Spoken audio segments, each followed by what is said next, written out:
noite a todos, agradecer a presença de todos vocês nessa quinta-feira à noite. Estamos em mais uma noite de um ciclo de palestras, de webinários, do primeiro webinar Ciência FUNEP. Esse evento que ele é grandioso tanto em qualidade quanto em quantidade, já é a segunda semana de eventos que a gente... segunda semana de todas as noites cheias de palestras, dos mais diversos temas, mais diversos cursos de graduação que tem na instituição. Então, em primeiro lugar, antes de a gente começar, eu queria agradecer a instituição, né, pela possibilidade de a gente poder ter essa noite de conversa hoje. Agradecendo as pessoas do Renato Costenaro, coordenador do curso de Pedagogia, e o César Paes, que deu apoio técnico. Também agradecer ao professor Vinícius por ter aceito o convite, aceito participar, doar seu tempo para a gente nessa noite. A gente sabe que também a gente está em fechamento de semestre, é uma loucura de nota, então todo o tempo é necessário, e se ele doou esse tempo para a gente é porque foi uma generosidade enorme, né?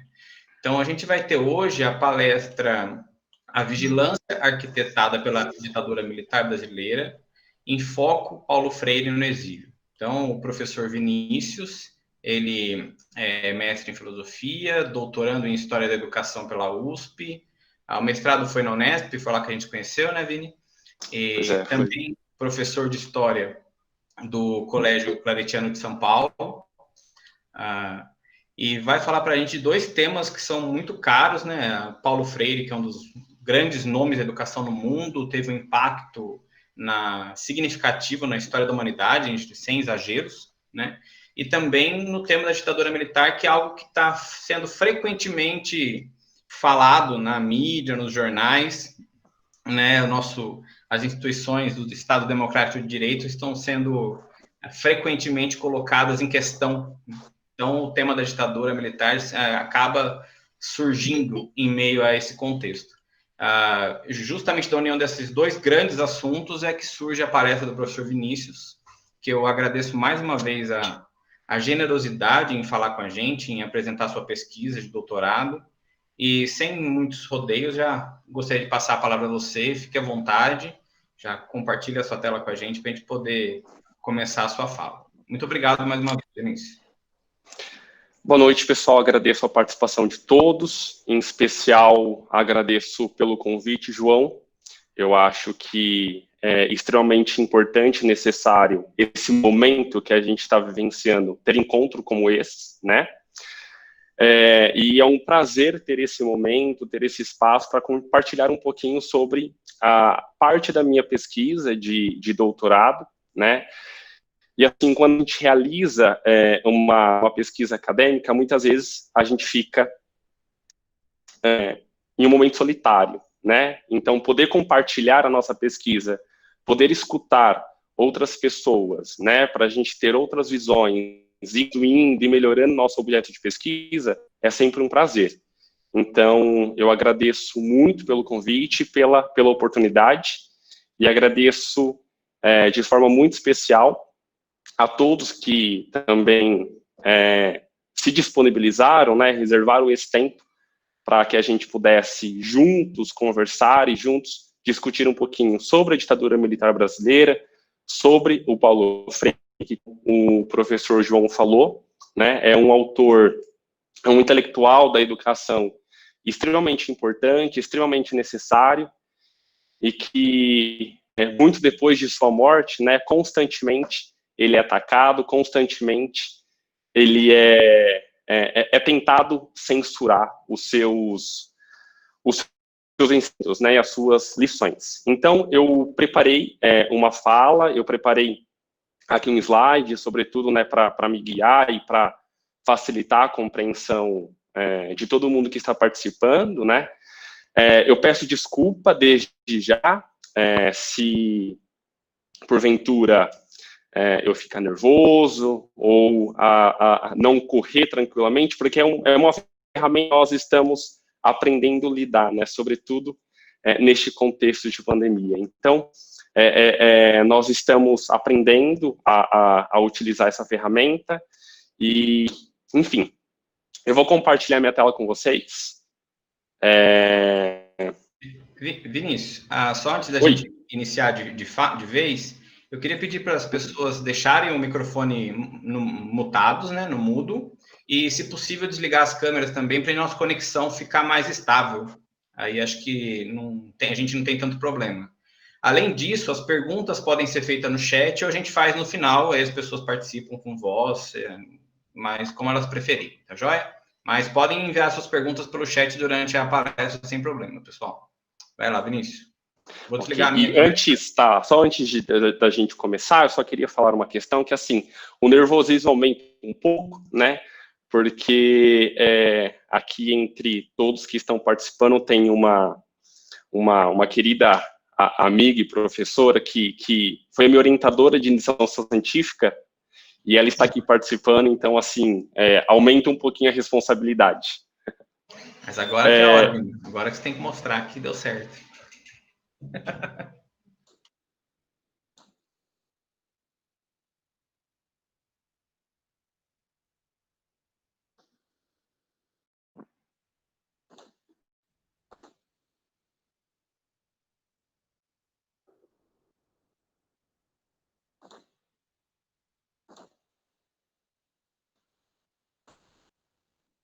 Vocês estão vendo a minha tela? Sim, tranquilo. Sim? Tá abrindo ainda. Aí foi. Bom, vamos lá então, pessoal. A minha fala, né, ela tem como título A Vigilância Arquitetada pela Ditadura Militar Brasileira, em foco Paulo Freire no exílio. Eu dividi a minha fala em 3 partes, tá? Então, assim, o objetivo da minha fala, ela não é fazer uma discussão, né, aprofundada sobre Paulo Freire, como também sobre a ditadura militar, né? Então, eu vou apresentar de forma bastante sucinta, de forma um tanto quanto clara, né? Como que esses dois assuntos, né? Essas duas realidades, elas vão se encontrar e aí vão constituir, então, o meu objeto de pesquisa, né? Eu chego nesse tema olhando, né, sobretudo a educação atual, né? E aí, encontrando uma certa lacuna na própria constituição da história da educação brasileira, eu volto, então, durante a ditadura militar, né, para pesquisar esta vigilância que foi arquitetada sobre o Paulo Freire e como ela se constitui. Então, a primeira parte da minha fala, tentar mostrar um pouquinho quem que foi Paulo Freire, né? E eu vou mostrar aqui como que a trajetória dele foi se constituindo educador. Eu acho que isso é muito importante, a gente ter clareza e termos em mente, né? Por quê? Porque Paulo Freire, ele era uma pessoa como nós, né? E foi a partir da realidade que ele se inseriu, da realidade do contexto histórico que ele viveu, que ele foi se constituindo enquanto um educador, né, e foi se constituindo neste educador mundialmente reconhecido, né. A segunda parte da minha fala, eu vou mostrar um pouquinho de como que foi construído o aparato da vigilância durante a ditadura militar brasileira, e aí eu vou, né, me debruçar, sobretudo, na estruturação e na constituição do CNI, né, que foi, talvez, aí, o órgão, né, mais importante que vai causar toda esta vigilância durante a ditadura militar. E a terceira parte, eu vou mostrar, né, diretamente de como que o CNI, de como que ele vai agir na vigilância do Paulo Freire. João, eu peço que você controle o meu tempo, por favor, porque eu estou aqui com o relógio, mas a gente se empolga e acaba passando do horário, tá? Então, Pode por deixar. favor, Fica pode... tranquilo que controlar é com a gente mesmo. É bem acerca do tema. Ok, obrigado. Bom, Paulo Freire, né? Ele nasce no dia 19 de setembro na cidade de 1921, na cidade de Recife, né? E eu quero chamar a atenção do projeto, né, político que nós estamos vivendo, do projeto nacional de Brasil que nós estamos vivendo, porque vai ser responsável, sobretudo, para a constituição e para a formação do Paulo Freire. É importante a gente pensar, né, que a década de 20 vai ser uma década muito importante para o cenário brasileiro, porque nós temos aí a Semana de Arte Moderna, a gente está tendo, né, um movimento tenentista, a gente está perpassando por um projeto, por uma construção da identidade brasileira, né?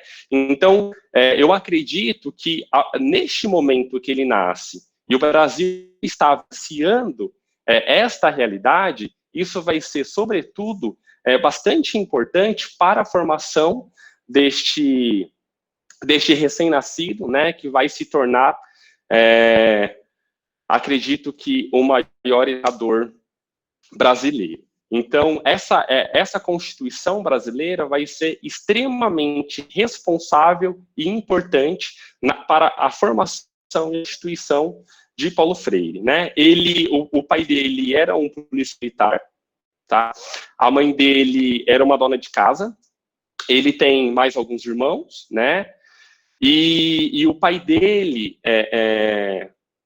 falece quando ele tinha apenas 13 anos de idade. Tá? Então, isso também ele fala constantemente, né, em suas obras, em suas palestras, sobre a dificuldade que a família vivenciou, né, por ter perdido o pai tão cedo. Ele vai iniciar os estudos no colégio Oswaldo Cruz, né, em Recife, e ele só vai conseguir estudar, iniciar a sua formação, porque ele ganha uma bolsa do diretor, tá? Então, esse diretor, né, ele é muito grato a esse diretor que oferece, né, essa possibilidade. Ele vai se identificar muito com esse colégio no qual ele estuda, e vai ser lá que ele vai iniciar também a sua carreira, né? A sua profissão, né? A sua profissão de educador. Porque é importante a gente lembrar que Paulo Freire, ele é formado em Direito, ele não tem uma formação em licenciatura, mas ele vai ser, assim, um apaixonado pela educação, e eu tenho certeza que todos, né, que lemos Paulo Freire, a gente se apaixona pela educação, porque eu acredito que, além desta paixão que ele deixa muito claro em suas obras, em seus livros, ela não se esgota somente lá, ela abraça, né, todo mundo que se depara. Então, eu acho que esta paixão pela educação, este amor pela educação, vai seguir completamente a vida do Paulo Freire, e é por essa paixão que ele é exilado, né? Por quê? Porque ele vai ser aí um educador que ele vai lutar por um projeto político educacional, né?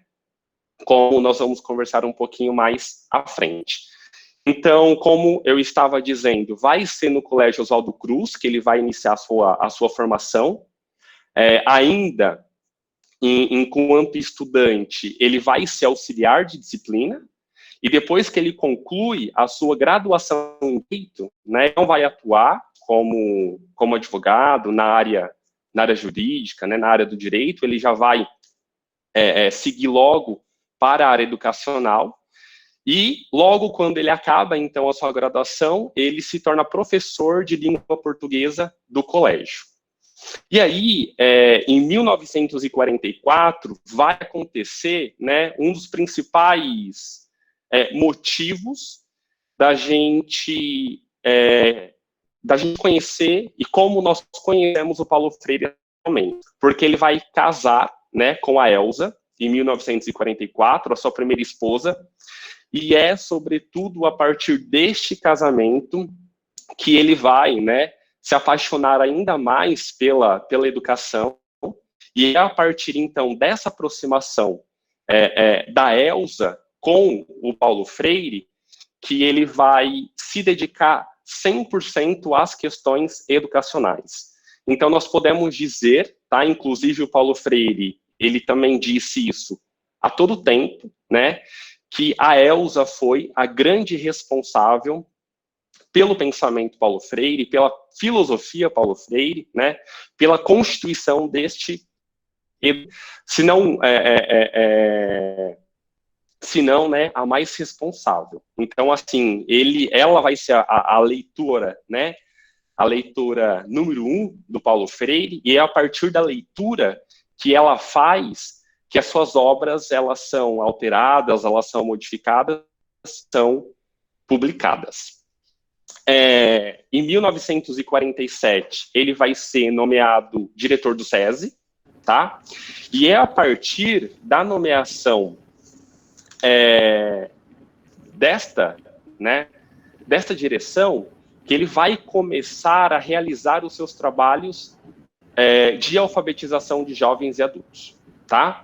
Então, o SESI vai oferecer, né, esta possibilidade dele começar a pensar, dele começar a experimentar, dele começar a reunir, né, as suas primeiras articulações sobre o trabalho de alfabetização de jovens e adultos. E é a partir desse trabalho que ele vai ser também, né, direcionado para lidar com a questão da educação popular de jovens e adultos. Então, é a partir desta nomeação de diretor do SESI que ele vai começar, né, a desenvolver estudos, reflexões e a colocar em prática aquilo que ele já estava pensando enquanto um educador. Em 1959, ele vai defender a sua tese, né, para conseguir a cátedra de Filosofia e História da Educação da Escola de Belas Artes, da Universidade de Recife, e ele tem como título, né, o seu trabalho tem como título A Educação e a Atualidade Brasileira.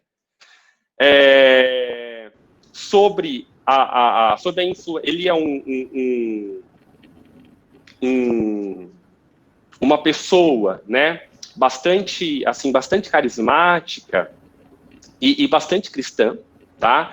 Então, o catolicismo vai influenciar muito a vida do Paulo Freire, tá? E é muito nítido a gente perceber o quanto o catolicismo vai influenciar tanto a sua prática quanto as suas reflexões, tá?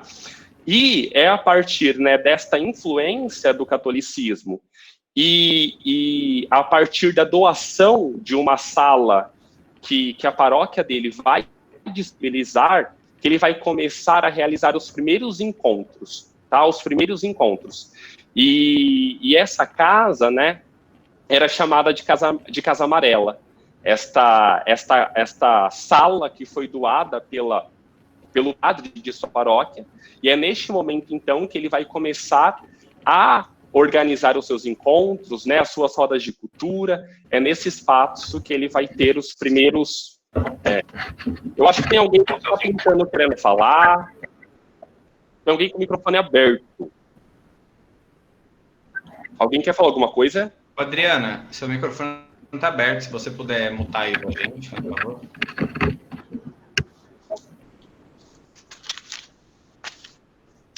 Obrigado.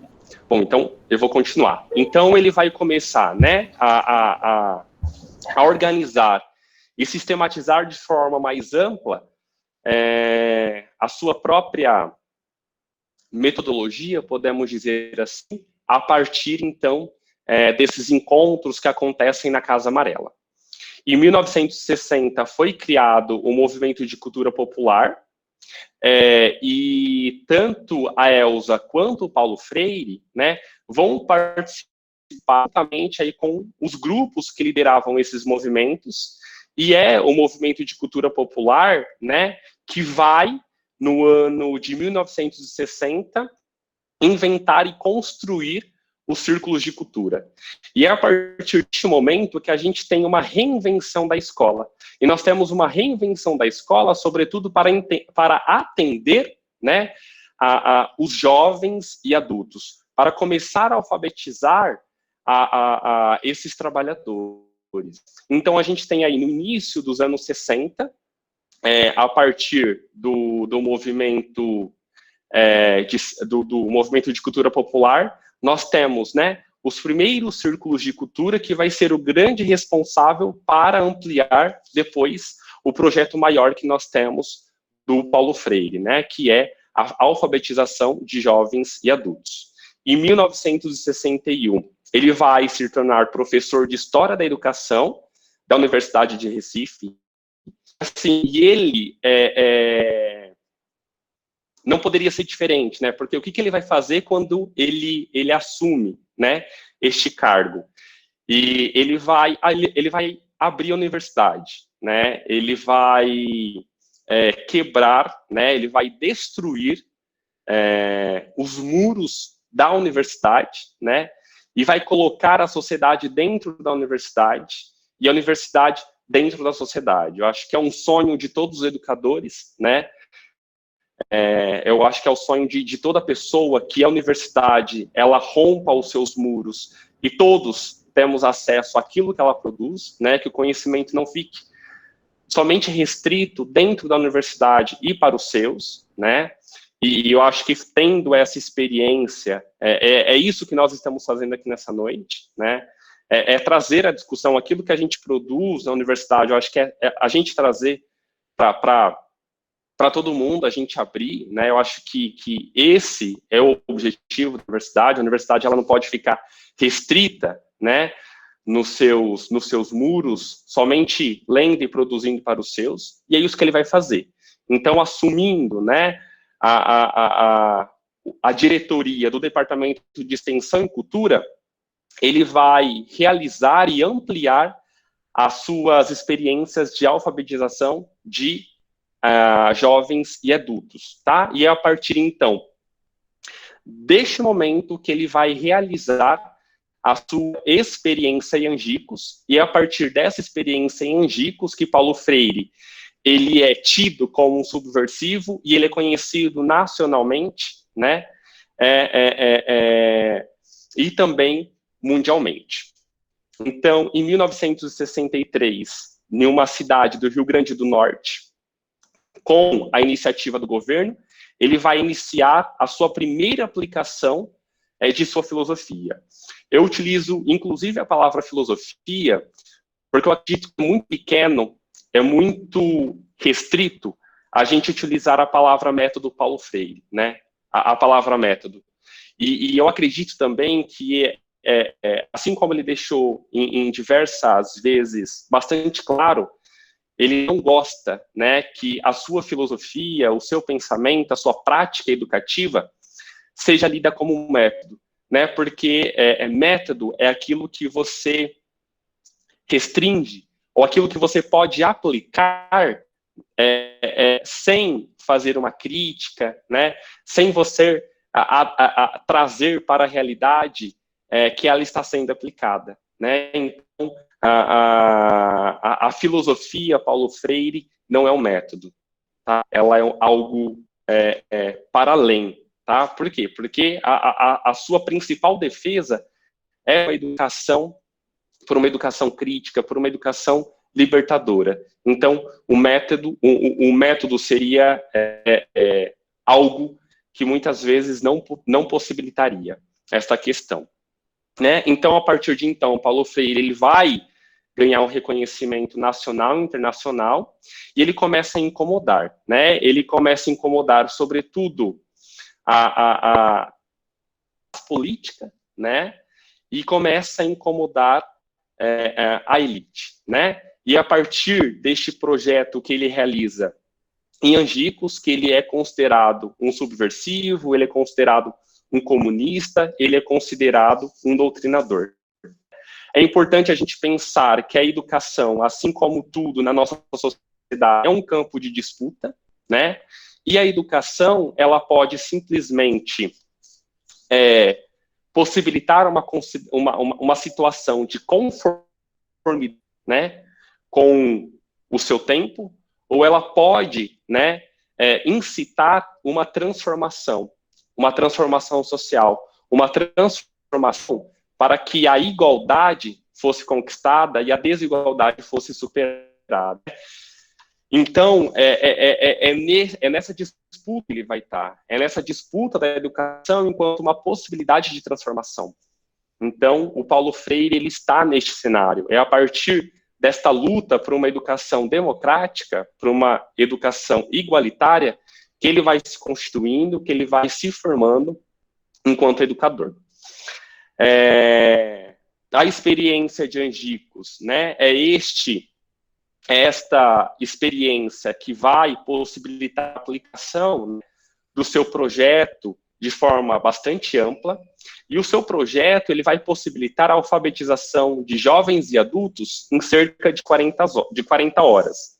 E eu coloquei aspas, né? Por quê? Porque eles não ficaram 40 horas corridas, né, trabalhando para construir essa alfabetização. A gente tem que pensar o seguinte, que todas aquelas pessoas que ele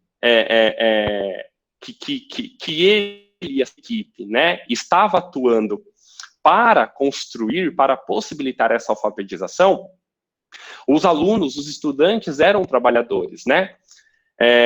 E assim, a gente tem que pensar que não existia muitos recursos, né? Então, faltava, inclusive, a energia elétrica. Então, eles se organizavam aí diariamente, 1h30, 1 hora, e eles estudavam, né?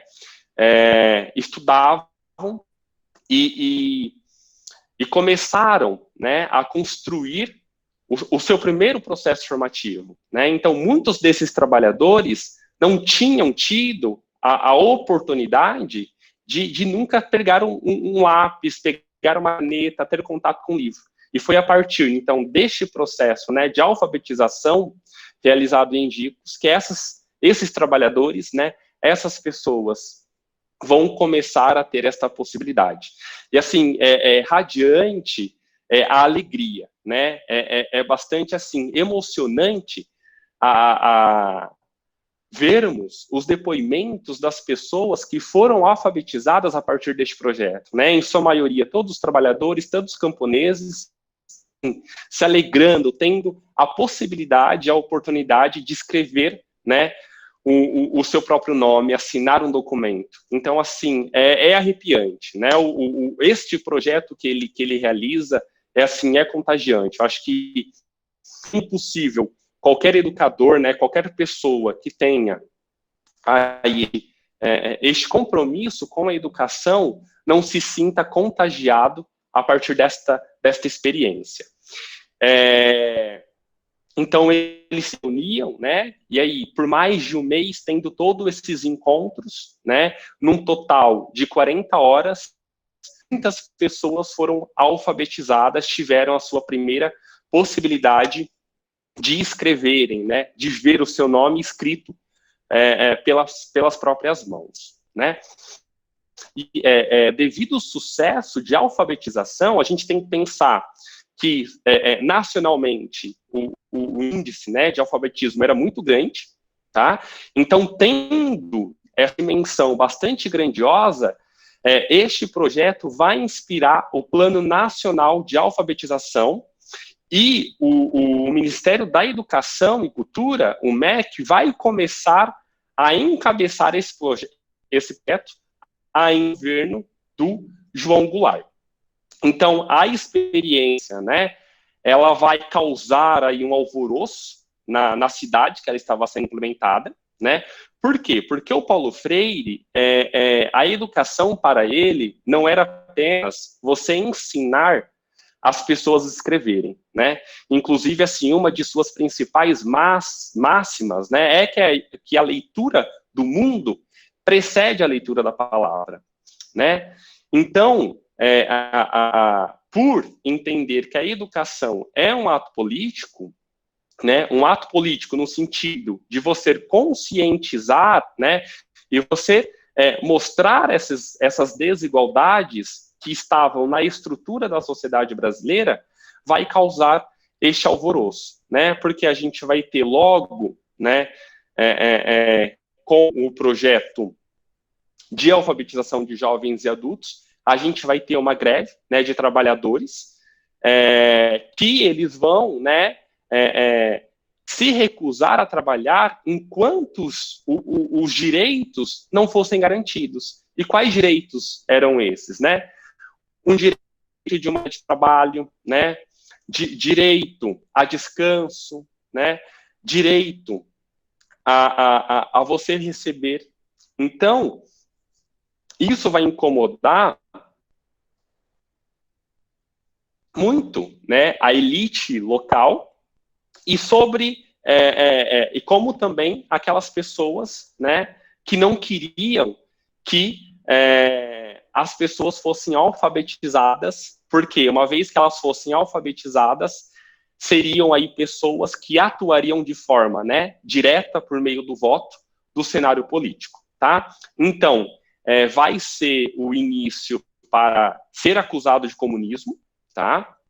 E também vai começar aí as bandeiras sendo levantadas contra o projeto de alfabetização que ele constrói.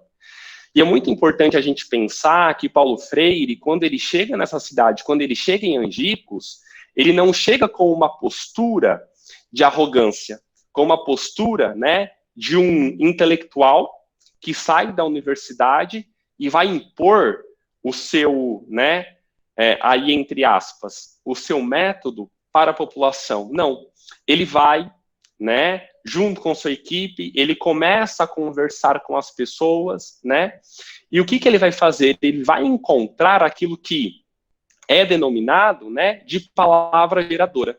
O que significa isso? O que é a palavra geradora? Vamos pensar que, em sua maioria, todas essas pessoas eram trabalhadores, né, trabalhadores braçais, e que não adiantava eles chegarem em Angicos com uma palavra, por exemplo, né, para começar a alfabetizar com uma palavra, por exemplo, hegemonia, né, emancipação. As pessoas não sabiam o que era isso, o que era emancipação, o que era hegemonia. As palavras que as pessoas conheciam eram, né, louça, tijolo, eram palavras que faziam parte da realidade delas, né, da leitura do mundo que elas tinham.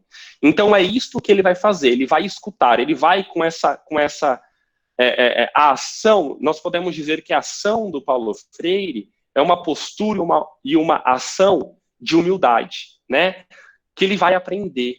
É claro que ele vai levar, né, a possibilidade das pessoas terem, mas ele chega neste lugar com uma postura bastante humilde, que ele vai conhecer essas palavras e ele vai retirar essas palavras da realidade dessas pessoas e a partir dessas palavras que estão, né, dentro do arcabouço e do vocabulário dessas pessoas, que ele vai começar a realizar, então, o seu projeto, né, de alfabetização.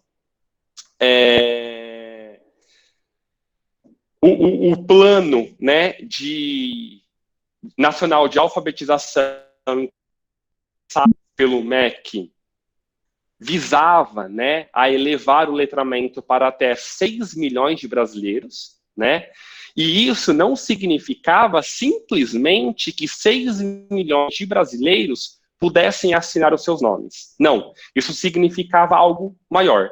Significava que 6 milhões de brasileiros seriam eleitores. E seriam eleitores pertencentes, né, de uma classe que até então era fora dessa classe dominante. Tá? Então, olha só o medo.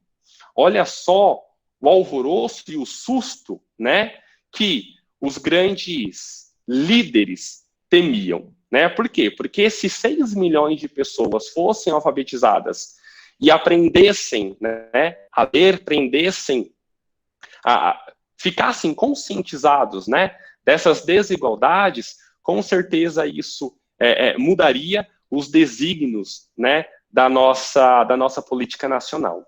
Então, vai ser esses fatores, eles são decisivos, né, para que, com o golpe militar, né, no 31 de março e 1º de abril de 64, fosse, né, instaurado a ditadura e, imediatamente, o Plano Nacional de Alfabetização, né, que o MEC estava acampando é imediatamente cancelado, e é a partir disso, então, que vai provocar, né, a prisão e o exílio do Paulo Freire.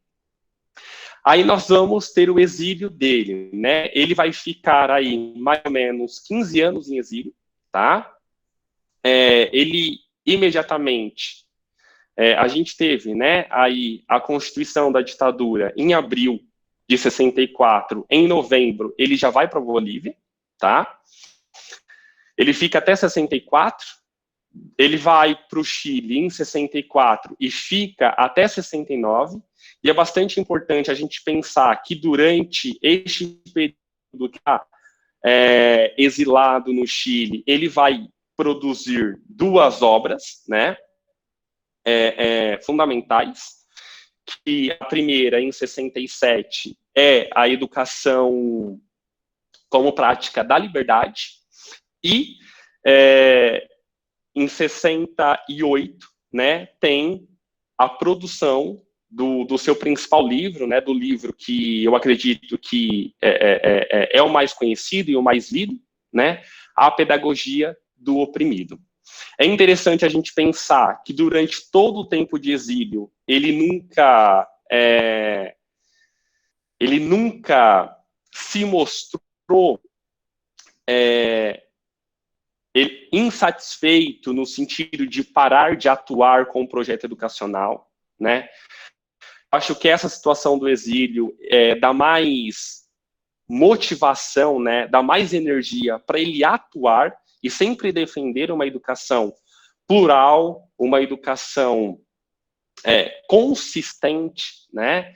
Uma educação consciente, uma educação libertadora. Então, em momento algum, assim, ele vai se mostrar inconformado com essa situação e vai abandonar o seu projeto político educacional, né? A gente percebe que pelo contrário, né? Ele vai ter aí uma vida toda, né, dedicada à educação, tá? Então, isso é por isso que a gente percebe, inclusive, a sua produção, tanto na prática, né, quanto intelectual, do período que ele estava em exílio. Em 69, ele vai para os Estados Unidos, né, ele vai porque ele é convidado a lecionar na Universidade de Harvard, tá? Ele foi professor da Universidade de Harvard durante 10 meses, e no período que ele está, aí de 70 a 79, né, na Suíça, ele vai atuar, sobretudo, tanto, né, ali no cenário educacional na Suíça, como também na África, tá? Então, durante esse período aí de 70 a 79, ele vai trabalhar de forma ativa nos projetos educacionais em Guiné-Bissau, né, entre outros lugares, né, como Angola, São Tomé e Príncipe. Então, é um período que ele vai trabalhar também ativamente com a educação popular na África. Então, o que a gente percebe? A gente percebe que, mesmo ele estando em exílio, ele foi uma pessoa que produziu, né? Produziu muito, produziu sistematicamente, tanto no campo intelectual quanto na ação, tá? E é isso que vai incomodar muito a vigilância, tá? E é isso, né, que eu me debruço a investigar na minha pesquisa de doutorado. Ele vai incomodar por quê? Porque acreditavam que, né, o exilando, ele seria abafado, né? Ele seria abafado e o seu projeto destruído. Mas não, ele vai trabalhar arduamente, né, para conseguir disponibilizar, sobretudo, a possibilidade de muitas pessoas serem alfabetizadas. É importante a gente perceber que a sua pedagogia, né, sua filosofia de educação não vai ficar restrita somente para a educação de jovens e adultos, né? Isso vai ser estendido, inclusive, em todas as etapas do projeto educacional e da formação dos indivíduos. A gente consegue observar isso, sobretudo, quando ele atua, né, diretamente como secretário da Educação aqui de São Paulo, né, do estado de São Paulo, do município de São Paulo, perdão, que vai, sobretudo, possibilitar, né, esta transformação da educação, inclusive da educação infantil. Então, ele fica de 64 a 79, exilado, e ele vai voltar para o Brasil a partir da reabertura política, né, a partir da lei da anistia, a lei 6.683/79, e a partir de então que Paulo Freire, ele volta para o Brasil. Voltando para o Brasil, ele vai lecionar na PUC e na Unicamp, mas ele não conseguia ficar somente na universidade, né? Eu acho que ocupando aquele espaço que fosse possibilitar uma transformação mais real e mais consistente, era esse espaço que ele buscava ocupar. Então, a gente vai ter, né, entre 1988 e 1991, ele atuando diretamente na Secretaria de Educação Municipal de São Paulo, tá? No governo da Luísa Erundina, né, que era afiliada ao PP, e ele vai revolucionar a educação. É importante a gente pensar, né, que a gente está usando a palavra revolução no sentido de você transformar, tá? No sentido de você possibilitar uma transformação mais democrática, uma transformação de acesso, né? Então, o que ele vai fazer? Ele vai trazer toda a comunidade que pertence àquela escola, né, daquele locus que a escola está inserida, ele vai trazer toda a comunidade para dentro da escola, né? E ele vai, a gente percebeu que lá atrás, né, quando ele rompe o muro da universidade para atuar diretamente nesse projeto, né, em Angicos, aqui em São Paulo a gente percebe que ele vai romper, né, com os muros da Secretaria Municipal de Educação. Ele vai fazer com que as pessoas cheguem até ele, né, e que a escola seja, de fato, democratizada.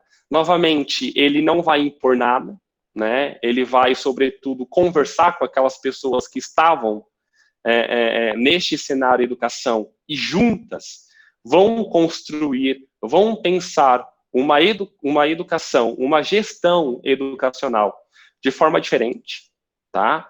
Então, ele rompe, né, aqui também com esses muros. E ele vai falecer no dia 2 de maio de 1997. É importante a gente pensar que hoje, né, ele é considerado o patrono da educação brasileira, um projeto que foi encabeçado pela Luísa Erundina em 2005, e esse projeto ele só foi aprovado em 2012, né, e eu acho que é importante a gente mencionar isso, porque constantemente, né, de forma inclusive declarada do presidente atual, a gente percebe o ataque ao Paulo Freire, né, e a tentativa de vários projetos tentando retirar este posto, né, este lugar de patrono da educação brasileira. Então, recentemente, nós tivemos um projeto em 2018 que tinha como interesse retirá-lo deste lugar. Um pesquisador inglês, em 2016, ele realizou uma pesquisa e ele, né, a partir da pesquisa realizada, ele vai nos mostrar que o Paulo Freire, né, em sua obra Pedagogia do Oprimido, é o terceiro livro mais citado na área de humanidades do mundo, tá? Inclusive estar à frente aí de vários, né, filósofos e pensadores como Marx, Foucault, entre outros, né, que são autores bastante citados na Humanidades, e Paulo Freire, e esta obra, Pedagogia do Oprimido, é uma obra que está é a terceira mais citada do mundo, né? Em 2000, até a publicação dessa pesquisa realizada em 2016, o livro dele tinha sido citado 72.359 vezes, tá? Olha, assim, a importância deste autor.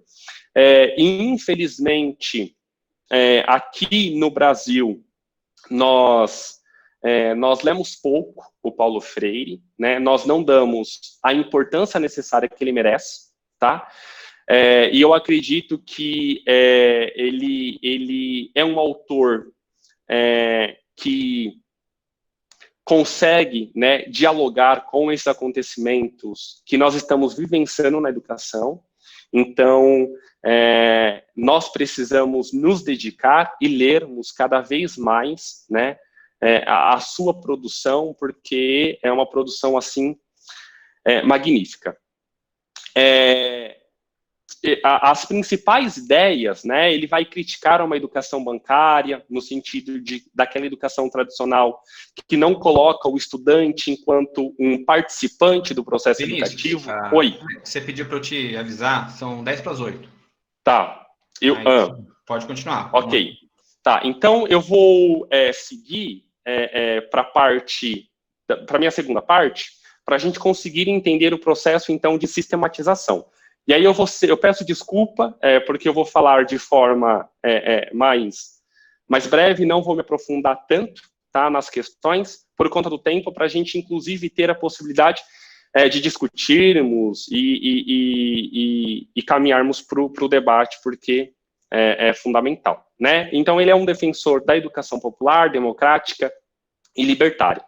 Bom, e agora eu vou chegar na minha segunda parte da apresentação, que vai, sobretudo, né, se debruçar sobre a construção do SNI, que vai ser aí o principal órgão de vigilância posto pela ditadura militar. Então, nós temos, né, 2 meses após o golpe militar, é criado o SNI, no dia 13 de junho de 1964, e é este órgão que vai centralizar e que vai ser responsável pela centralização da vigilância, né? Desta centralização deste Estado repressivo montado pela ditadura militar, tá? Então, ele vai nacionalizar esta vigilância. Este órgão, ele foi criado pelo general Golbery de Couto e Silva, tá? Ele não chega a ser presidente durante a ditadura militar, mas nós vamos ter 2 generais que são chefes do SNI e que serão presidentes durante a ditadura militar, tá? E ele vai criar este órgão por conta do trabalho que ele realizava antes no IPES, no Instituto de Pesquisa e Estudos Sociais, que era, né, um instituto que não era nada neutro, tá? Era um instituto considerado, né, de direita, tá? E era ele realizou já no IPES ele tinha realizado um trabalho de arquivamento, né, e um estudo sobre todas aquelas pessoas que já estavam, né, se mostrando críticas, né, de um projeto de manter aquelas desigualdades que era vivenciada na sociedade brasileira. Tá? E aí o CNI, ele vai ser denominado como Ministério do Silêncio, né? Por quê? Porque ninguém sabe aquilo que está sendo produzido, essa vigilância que está sendo produzida, tá? A população não tem acesso à que estava sendo investigada, inclusive, nas próprias palavras do Couto e Silva, né? Este órgão seria o Ministério do Silêncio, tá? E a gente vai perceber que ele vai ter uma grandiosidade, né? Bastante benéfica para a ditadura militar, Inclusive, a gente percebe que ele nasce, né, em 64 com uma salinha, e ele tem o seu fim com um prédio grandioso, né, devido toda a sua força, né, que ele vai desempenhar durante a ditadura militar brasileira. E aí, a gente vai agora, nós vamos ver como que era a estrutura, como que o CNI agia. Então, era composta, né, por um chefe que tinha um status de ministro, né, e o poder de decisão dele era imenso. Ele podia investigar qualquer pessoa que fosse considerada crítica à Revolução de 64. É importante a gente pensar que, para os militares, né, a ditadura militar era vista como um processo de revolução, tá? E, inclusive, podiam, né, expurgar as pessoas do território brasileiro.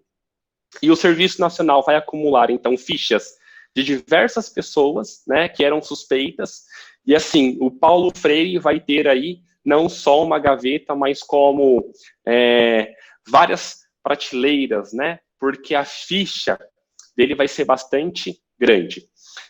E o CNI, ele só respondia para o presidente da República. Então, esta era a estrutura. Tinha uma agência central, que ficava em Brasília, e tinha várias agências regionais que eram dispostas, né, nas principais capitais do Brasil, e também tinha os escritórios locais, realizado aí em diversos municípios, tá? E era formado por secretarias. É importante a gente pensar que esta formação, essa estrutura de secretarias, ela foi, sobretudo, né, aí copiada pela CIA, foi copiada da CIA, tá? E as principais secretarias, era a secretaria, né, administrativa, era composta de secretaria administrativa, econômica, política, e as que mais nos interessam no campo da educação era a secretaria de psicossocial e a secretaria ideológica, porque é tanto a secretaria psicossocial e ideológica que vai atuar diretamente na vigilância, tanto dos professores nas universidades, quanto nos professores da educação básica, né? Não só com os professores, quanto também os estudantes. Então, a secretaria administrativa cuidava dos gastos e das burocracias, não tinha o objetivo de construir a vigilância propriamente dita, tá? A política vigiava as atividades dos parlamentares, tá? E inclusive, dos parlamentares, eles vigiavam tanto a vida partidária quanto a vida pública, tá? A vida particular. A Secretaria Econômica observava os agentes econômicos e as conjunturas de mercado nacional e internacional, e a Secretaria Ideológica acompanhava os movimentos subversivos, tá? Quais que eram esses comportamentos subversivos? Aqueles que faziam oposição diretamente ao regime. Então, tinham agentes infiltrados, tanto nas escolas, quanto em quase todas as universidades do Brasil, tá? E a psicossocial investigava, sobretudo, né, as práticas nas escolas e nas igrejas. E nas igrejas é importante a gente pensar que, sobretudo, as igrejas católicas, tá, eram vigiadas durante este período, tá? E assim, e sobretudo, né, vigiava também as práticas e as produções cultural, tá? A gente também nós teremos, né, durante a ditadura militar aí uma censura muito grande nas questões culturais, e é também a Secretaria Psicossocial que vai atuar diretamente nessa censura voltada para as questões da cultura, tá? Inclusive, né, eles agiam assim, grampeando telefones, capturando algumas cartas, enfim, eles utilizavam de diversos recursos, né, para conseguir vigiar e ter acesso àquela informação que eles estavam procurando. Em 71, junto à CNI, vai ser formada uma escola, tá, uma escola nacional de informação, e essa escola que vai ser, assim, a principal formadora para gerar, né, esses agentes que vão trabalhar nessas secretarias, tá? E os principais alunos, eles são enviados no exterior, sobretudo para os Estados Unidos, para aprender, né, ter mais conhecimento, e depois eles voltam para atuar nessas secretarias. A gente teve a extinção do SNI em 1999, nós tivemos a extinção no governo do Collor, tá? E nós vamos ter a criação da ABIN em 99, e o Fernando Henrique Cardoso, que era o presidente da época, ele tentava, né, articular um pouco na ABIN aquilo que foi o SNI. Inclusive, uma entrevista, né, logo depois da reabertura, o Albert, ele vai dar uma entrevista para o Jornal da Globo, e ele fala assim: eu criei um monstro. Por quê? Porque o CNI, ele vai tomar, assim, proporções bastante trágicas, né, para o cenário político. É importante a gente perceber que eles não atuavam somente no campo de vigilância nacional, mas também internacional, e vai ser aí o principal órgão de vigilância criado e sistematizado durante a ditadura militar. Para a gente finalizar, então, agora eu vou mostrar para vocês um pouquinho de como que o SNI atuava diretamente nessa vigilância. Aqui, então, nós temos um arquivo, tá, que mostrava um pouco de como que eles agiam. Então, aqui a gente tem um relato, é um documento, como vocês conseguem perceber aqui onde eu estou passando o meu mouse, secreto, tá? A população não tinha acesso a isso, e aqui ele está falando sobre o Paulo Freire. Este aqui é um documento de 72, e está falando um pouquinho, olha, que o Paulo Freire, ele foi autor de um plano nacional de alfabetização, e contando um pouquinho, né, de como que o projeto educacional, né, e como que Paulo Freire agiu.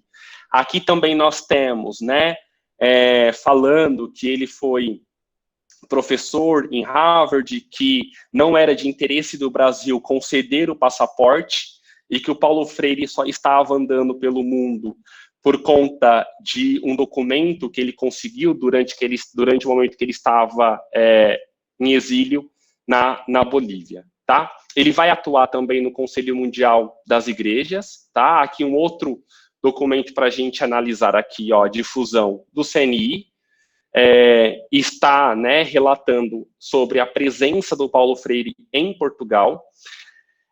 Quando a gente se depara com alguns desses arquivos, aqui a gente consegue ver, né, que tem um carimbo de confidencial e urgentíssimo, tem documentos que tem assim, eu não sei se a pessoa ou a gente estava com raiva, mas nós temos em alguns arquivos o carimbo de urgentíssimo, assim, quase na folha toda, nem dando para a gente ler aquilo que o documento está escrito, né? E isso mostra, sobretudo, né, a importância e o medo que eles tinham deste projeto educacional encabeçado pelo Paulo Freire. Aqui o documento está falando que o Paulo Freire está em Lisboa, que ele foi para lá com o objetivo de organizar uma campanha para a erradicação do analfabetismo em Portugal. Então, a gente percebe que Paulo Freire, ele foi, sobretudo, um andarilho da educação, né?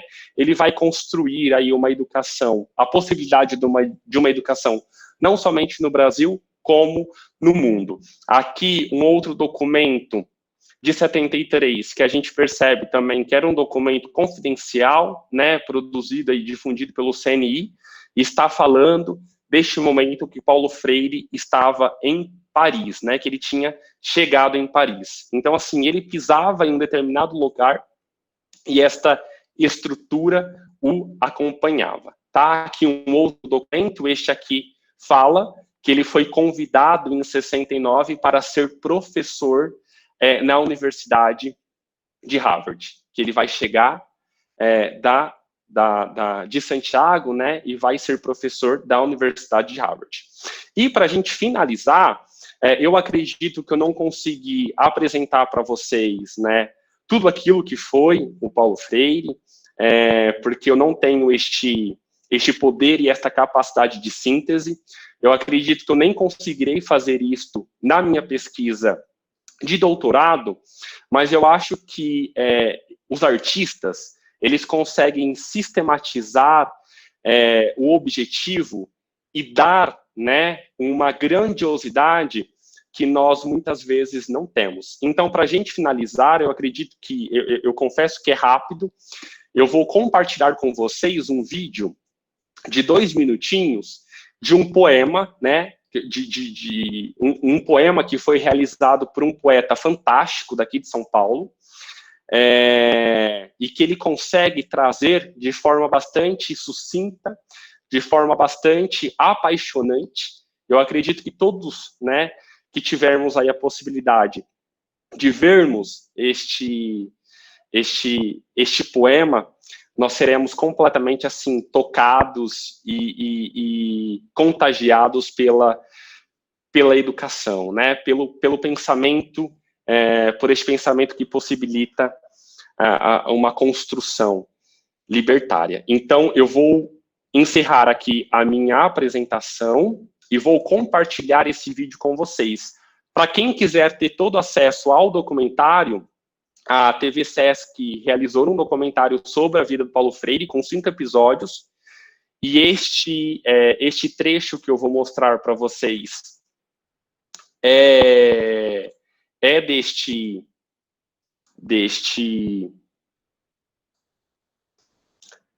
documentário, tá? O poema ele não foi publicado ainda, mas ele está em curso para ser publicado. Daqui a alguns meses nós teremos acesso à publicação deste poema. Eu vou compartilhar aqui com vocês o vídeo.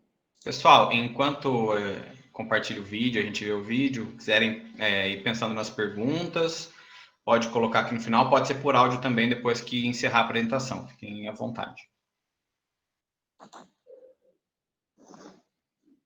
Vocês estão vendo a minha tela? Sim. Tranquilo, Vini.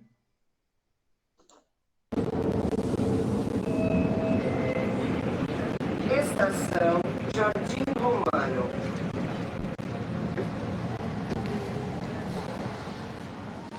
Ler o mundo, transformar o abecedário. Para um projeto político-pedagógico progressista, primeiro pego palavras próximas. Poesia, quando queremos cota, questiona, quá, quá, quá. Realizamos rebelião, resistindo o retrocesso reacionário. Saberes secundaristas sonhados, sempre seguidos, seja sentido samambaia, seja sapopemba. Tentativas transitivas travam trabalho, temos testemunhado. Tratamento tolerante transformam todes, unir uns utópicos urgentemente, ultrapassando um sanfanista, utilizando unidade universal. Veredando via verborragia, vendo violência, vitimando vocês, vivas, vastas, valentes. Xenofóbicos xingam, xirogravuras, xamãs, xangôs, zumbi, zarpando, zeppelin, zelando, zoom.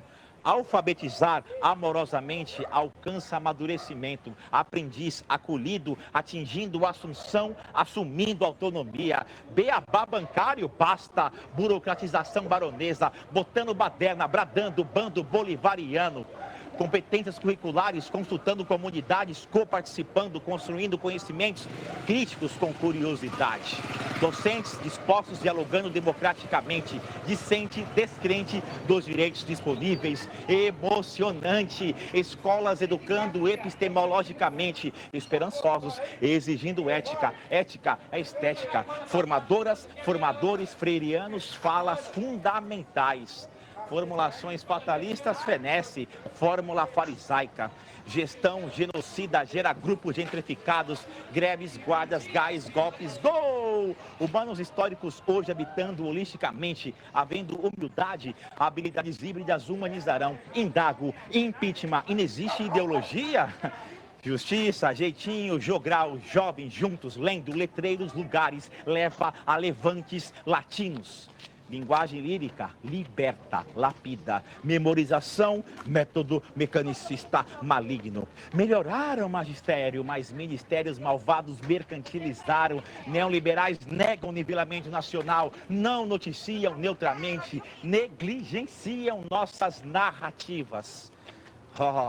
Obstruiremos obstáculos obscuros, ofuscando o ódio. Opressores, omissos, ordenamos, ouçam os oprimidos.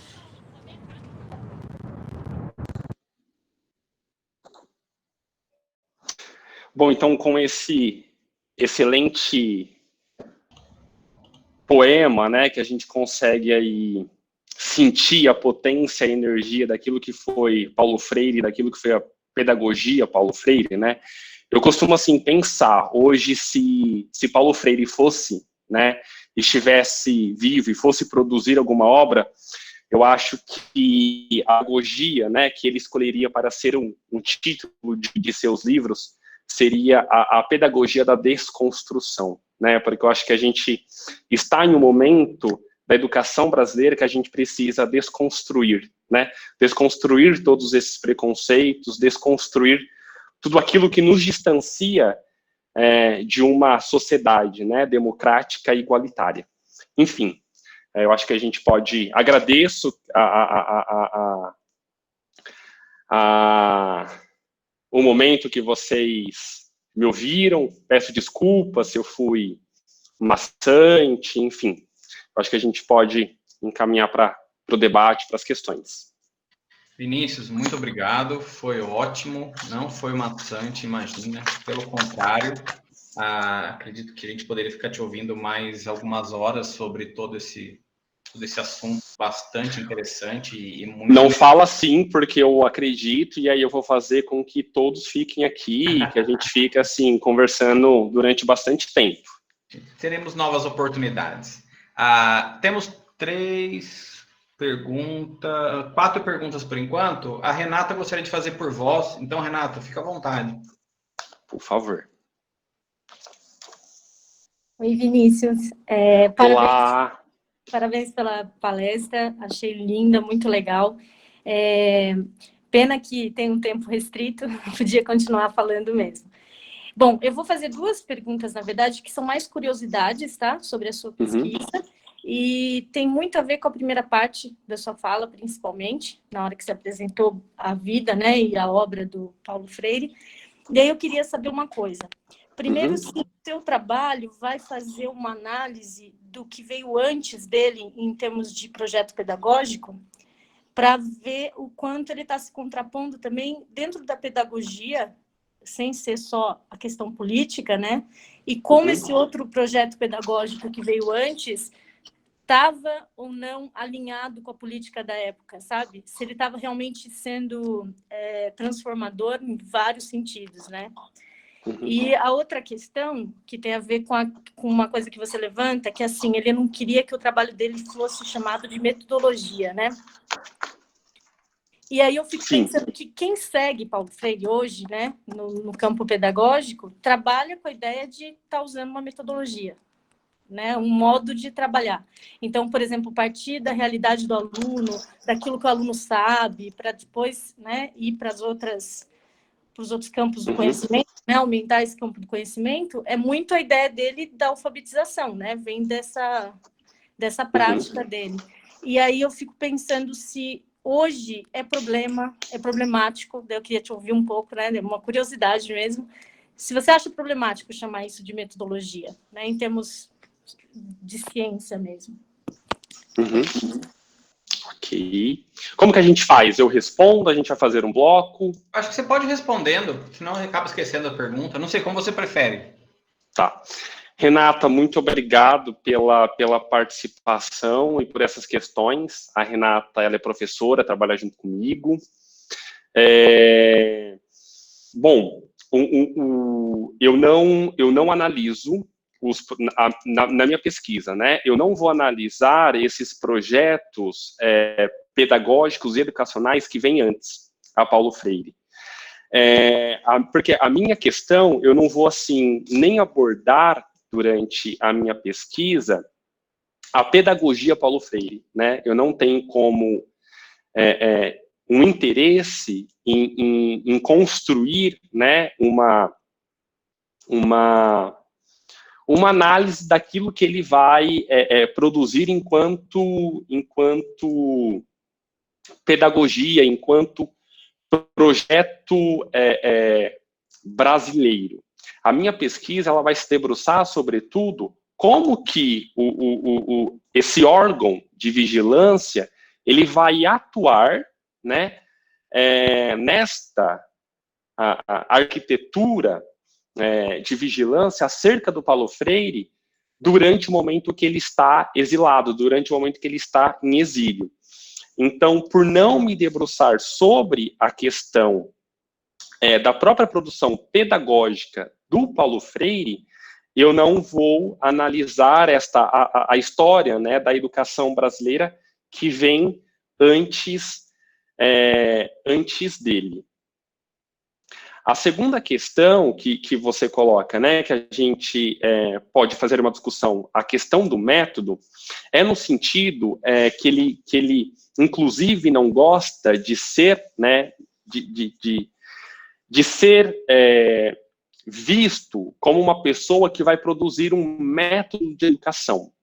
Método no sentido de cartilha, podemos dizer assim, né? Como você bem coloca, no sentido que a principal questão dele, né, partia de entender a realidade do aluno e a partir de então você construir o processo educativo, o processo formativo, a gente entende que cada escola ela está inserida dentro de um contexto bastante peculiar, né? E por estar dentro de um contexto bastante peculiar, a nossa ação dentro da escola, ela vai ser também diferenciada de uma escola para outra. Agora, a questão enquanto método, enquanto uma filosofia, por exemplo, ele partia, né, desses pressupostos. Por exemplo, então vamos pegar uma palavra, a palavra geradora. Nesse sentido, os pedagogos, né, freirianos, inclusive, foi colocado durante a sua gestão na educação, na Secretaria de Educação Municipal, era vivenciado, era visto. Eu não sei se eu estou me fazendo compreender, mas no sentido assim, ele não gostava de ser visto como método que você não que fosse restrito, que você não pudesse, por exemplo, acrescentar questões ou partir da realidade do seu estudante, entende? Então, essa era a crítica que ele fazia que ele fazia na sua própria, né, na sua própria pedagogia, né, porque ele acreditava que ok, a gente pode modificar, a gente pode e devemos nos adaptar à realidade das escolas, né, nas realidades de cada uma dessas escolas. E só pegando um gancho com a sua própria questão do método, na pedagogia, num livro que ele vai escrever, né, depois da pedagogia do oprimido, uma obra que ele vai, inclusive, né, revisitar a sua própria pedagogia, a sua própria produção intelectual, e ele vai aí debater e articular com as pessoas que o criticam, né? Na pedagogia da esperança, a gente consegue perceber nesse sentido de que, olha, eu não produzi um método no sentido dele ser restrito. Eu não sei se eu consegui responder a sua questão, se eu fui claro.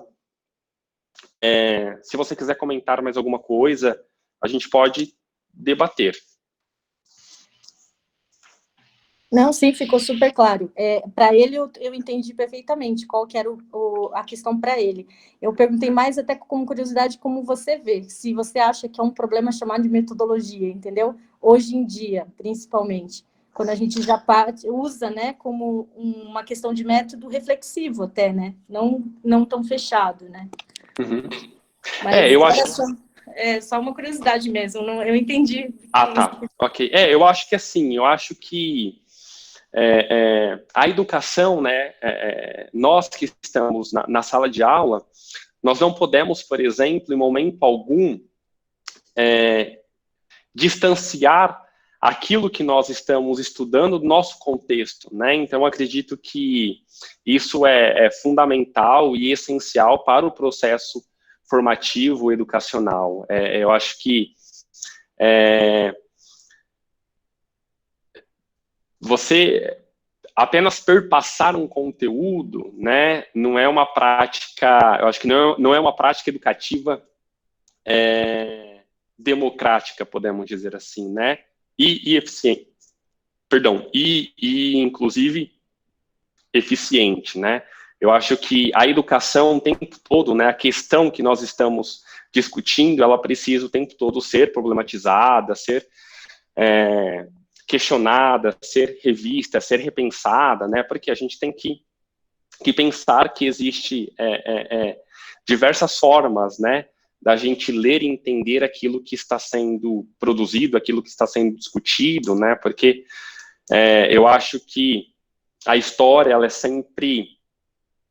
ela nos possibilita, né, escrevermos de diversas formas. Vinícius, a gente tem mais 4 questões aqui no chat. Posso ler para você, não tem problema. Ok. Algumas são relacionadas, aí eu vou aproveitar e fazer em conjunto, tá legal? Perfeito.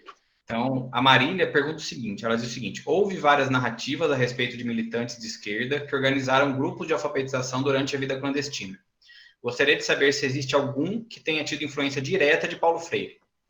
Agradecer a palestra e te parabenizo. Aí as outras 3 formam um bloco basicamente em conjunto, tudo bem? Então, o Felipe pergunta o seguinte: eu gostaria que o professor Vinícius comentasse um pouco sobre o repúdio ao trabalho do Paulo Freire por parte dos conservadores brasileiros. O Marcelo pergunta o seguinte: qual o perfil de quem tem ódio ou medo de Paulo Freire e seus ensinamentos atualmente? E o Rubens pergunta: Vinícius, você que é um estudioso da obra de Paulo Freire, o que o tornou uma das referências intelectuais atacadas pelo atual contexto político nacional? Então, essas últimas 3 acho que fecham um bloco, né? Por enquanto são essas, Vinícius, fica à vontade. Tá. A gente vai ter, eu não vou conseguir, Marília, te responder exatamente nomes de pessoas ligados, né, à esquerda clandestina que vai atuar, que vai influenciar diretamente o Paulo Freire. Nós teremos várias pessoas, inclusive assim dos movimentos camponeses, que vai influenciar diretamente, né, que vai estar presente. Então nós temos diversas pessoas. Eu acho que assim a pedagogia, né, freiriana, ela não é composta e idealizada somente pelo Paulo Freire. Nós vamos ter, assim, diversas pessoas, né, pensando e problematizando sobre essa questão, mas eu não consigo te trazer especificamente nome de todas as pessoas, né, inclusive, quando eu fui ao arquivo Paulo Freire algumas vezes, e quando a gente tem, por exemplo, acesso à própria biblioteca do Paulo Freire, era assim, visível, né, a gente vê caras de pessoas que leram aquilo que ele estava sendo produzida, né, e estava colocando questões diretamente ali para ele pensar ou aprofundar a sua própria produção, né. Então, assim, nós teremos várias pessoas, tanto ligadas, né, diretamente aí ao movimento, e como pessoas também intelectuais, como, inclusive, pensadores, como Marcuse, por exemplo, o influenciando, né, entre outros. Eu agradeço pela sua questão. E aí, nessas questões, né? A questão do repúdio, quem tem medo e o porquê que o Paulo Freire é atacado, né, atualmente. A questão, por exemplo, qual que é o perfil dessas pessoas, né? Eu acho que é sobretudo o perfil de pessoas que têm um outro projeto político, né? Um projeto político que não coincide com aquilo que o Paulo Freire pensava, no sentido de você democratizar a educação e possibilitar uma educação libertária, consciente, crítica e reflexiva, né? Então, eu acho que essas pessoas, é este o perfil, né? Quem tem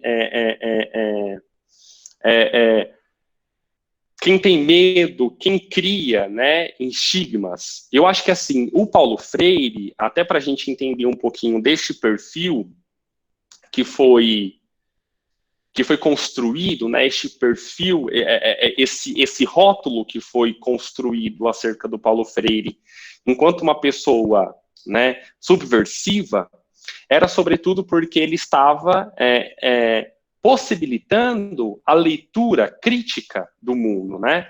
Possibilitando que, olha, a gente precisa, no processo educativo, né, antes de entendermos, por exemplo, que A é A, entender como o mundo está sendo constituído e qual é o projeto de mundo que está sendo formado.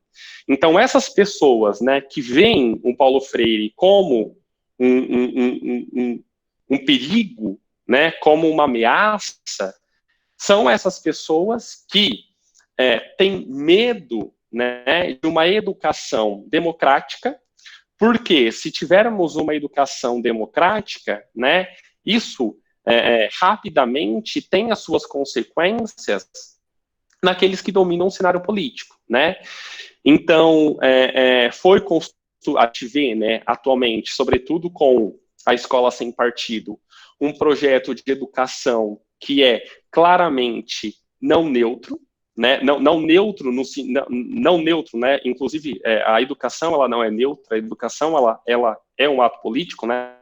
Mas uma educação, por exemplo, totalmente de direita, no sentido de que esses, né, idealizadores da Escola Sem Partido, eles querem afastar da educação qualquer possibilidade de uma educação crítica, né? Eles querem formar o quê? Uma educação acrítica, né? A gente consegue perceber, aí voltando até pela própria questão do cenário educacional brasileiro durante a ditadura militar, a gente percebe, né, que durante a ditadura foi retirado do currículo filosofia e sociologia, implementado a educação moral e cívica, e a gente só consegue o retorno da educação de filosofia e sociologia no currículo da educação brasileira anos mais tarde, né, em 2007 e 2008, então a gente percebe que essas pessoas, né, quando a gente retira essas filosofias que têm, sobretudo, a capacidade de instigar, né, e desenvolver a capacidade crítica e reflexiva da escola, a gente tem o quê? A gente tem um projeto educacional muito bem definido, e é um projeto educacional que não dialoga, né, com aqueles que Paulo Freire defendiam, né, sobretudo a educação dos marginalizados, dos mais pobres. Então, é este o perfil dessas pessoas que rotulam, e assim, e o Paulo Freire, ele é rotulado, né, de forma, assim, bastante equivocada, né. Eu acredito, eu posso, assim, estar cometendo um erro, tá, mas eu acredito que o Paulo Freire, o lugar que ele é menos lido, ou lido de forma errada e equivocada, é aqui no Brasil, né? Inclusive, assim, existe um preconceito tremendo em relação ao Paulo Freire. Quando a gente percebe, por exemplo, quando é muito comum, por exemplo, inclusive na universidade, na faculdade de educação, quando você diz que você estuda, né, Paulo Freire, as pessoas te olham torto, no sentido de que, por ser um autor, né, brasileiro, acho que esta mente bastante essa ideia, né, bastante colonizada, se faz muito presente no nosso cenário. Então, assim, é muito comum as pessoas, por exemplo, te olhar torto ou ver demonstrar um tipo de preconceito quando você estuda um autor brasileiro, por exemplo, né, um autor que não está dentro deste eixo, né, tido como superior, como um autor europeu, por exemplo, né. Então, eu acredito que essas são as questões, né, dele ser lido de forma errada ou mal compreendido, mal interpretado, que acaba tendo aí um certo respaldo, por exemplo, da questão deste perfil dessas pessoas que o veem como uma ameaça, né? E por que ele é visto como essa ameaça? Porque ele queria construir, sobretudo, o quê? Uma alfabetização, né? Uma alfabetização, alfabetizar as pessoas para entender não só a palavra, mas, sobretudo, entender a realidade do mundo que elas estavam inseridas, né? Então, eu acho que este é a questão do perfil, e é por isso que ele causa bastante repulsa, né, nessas pessoas que têm um outro projeto de educação, né. Eu falei no início da minha fala, a gente tem que entender que, assim como outras esferas da nossa sociedade, a educação é um campo de disputa, né. A educação, ela pode ser uma educação transformadora ou uma educação que não muda o status quo, né? Então, as pessoas que o criticam, e assim, e muitos dessas pessoas que criticam nem tiveram, por exemplo, conhecimento com a sua própria obra, né? Isso é muito comum, a pegarem, por exemplo, o que um determinado autor fala, né?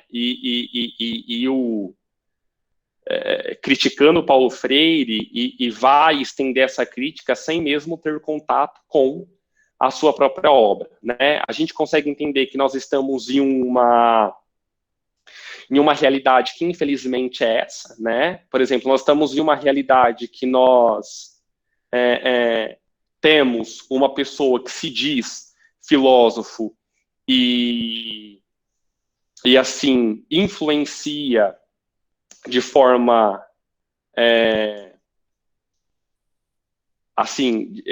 de forma até que ampla, né, o cenário político atual, né, que é o caso do Olavo de Carvalho, né.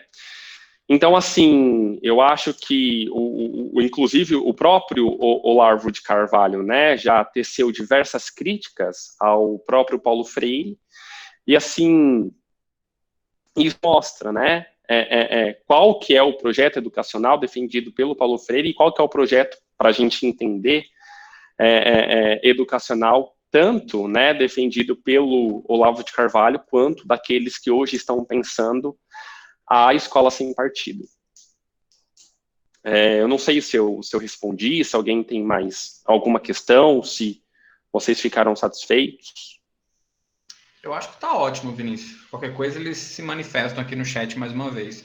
O César gostaria de fazer uma pergunta por voz para você. Ah, maravilha. Fica à vontade, César. Obrigado. Vinícius, parabéns pela apresentação. Curti muito, foi muito interessante e instigante.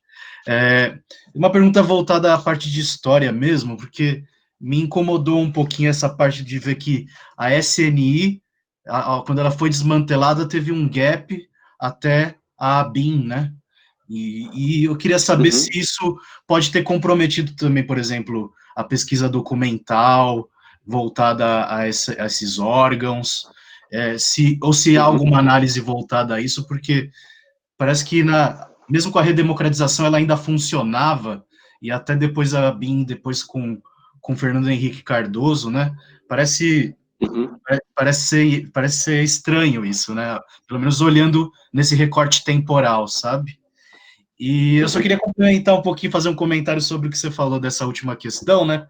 Que existe também o projeto elitista, né? Que a gente pode pensar, né? Há um projeto das elites voltado à educação, que Gessé fala isso bastante, né? Uma elite atrasada que busca seus próprios interesses e não quer trazer essa parte da base da sociedade para junto do diálogo, né? Ou para dar a possibilidade de abertura, né? Tanto para o pensamento político como emancipatório, que o próprio Paulo Freire fala, né? Eu acho legal essa ponte metodológica também, né? Era mais isso mesmo, Vini, essa pergunta que eu fiz você. Ah, maravilha. César, muito obrigado pela questão, pela possibilidade da gente pensar isso.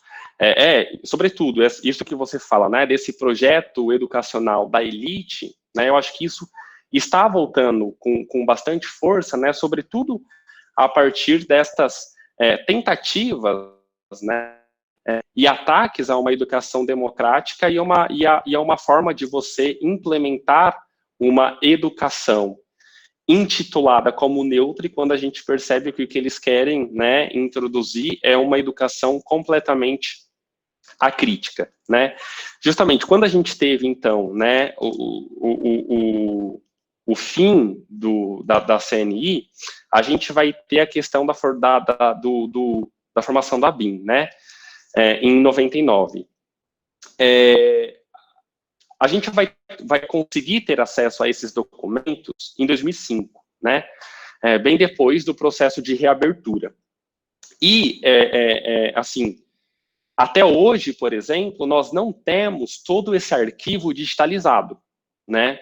Então, nós temos muita coisa que está no próprio arquivo pessoal, né, do Paulo Freire, né? E isso dificulta um pouco a própria trajetória da pesquisa, né? E, assim, inclusive, é um projeto, né, não ter a digitalização de todos esses documentos, um grande perigo, né, para a própria memória, né? Para a própria memória da nossa história, né? Então, nós não temos, isso vai interferir na questão da própria dificuldade de ter acesso a esses documentos, né? Porque nem todos estão digitalizados, aqueles que não estão digitalizados, né? Existe uma preocupação de como eles estão sendo cuidados, né? Então, com certeza, isso é também uma própria questão que dificulta o estudo com esses arquivos, né? Tanto a questão de acesso, quanto a questão de próprio cuidado, né? Então, sim, existe essas interferências e esses obstáculos, podemos dizer assim.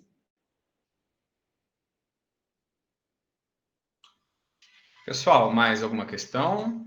César, tudo bem? Foi respondido? Satisfeito? Maravilha. Obrigado, Vini. Foi ótimo. Imagina, eu que agradeço.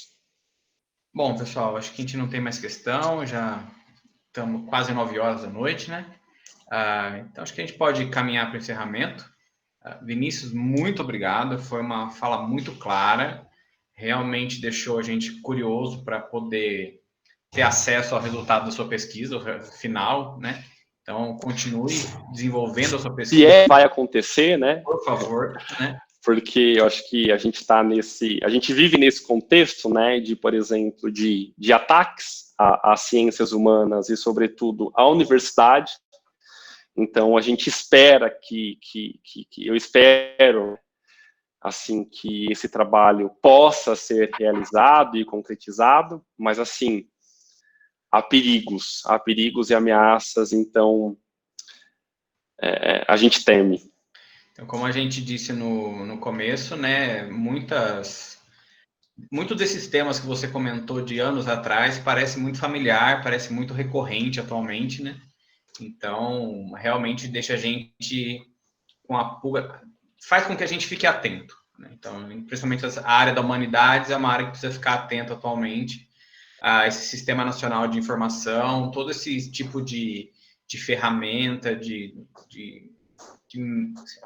caminho para que as pessoas sejam vigiadas é algo constante atualmente, né? Então, a gente tem agora, parece que mais ferramentas que tornem isso mais radicais e mais perigosas.